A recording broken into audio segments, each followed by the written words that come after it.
عملت ايه يا ويدر في دبي مع الايفون؟ دبي وايفون. ياه.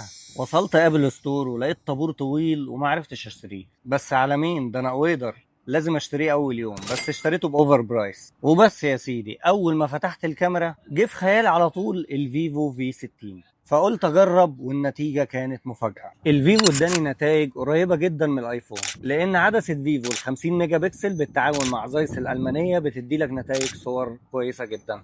ده غير ان فيفو فيه اكتر من مود تصوير هيطلع لك الصور بكذا لوك. ده غير معالجة الصور اللي بالاي اي اللي بيعملها فيفو احسن من الايفون، وده نتيجة معالجة الذكاء الاصطناعي للصور اللي بيتم تلقائيا وبيديك الصورة بافضل نتيجة. ده غير ان الكاميرا الامامية 50 ميجا بكسل زي الخلفية بالظبط، هتاخد منها نتائج مبهرة. وعندك تصوير الفيديو 4K سواء بالكاميرا الامامية او الكاميرا الخلفية، وده هيديك جودة فيديو كويسة جدا حتى لو كنت صانع محتوى. واكتر حاجة ابهرتني تصوير فيفو في الاضاءة الليلية اللي فعلا قدر يطلع صور افضل بكتير من الايفون. ويدر بقول لك عملت ايه في دبي مع الايفون؟ لا يا عم، ده انا جبت الفيفو.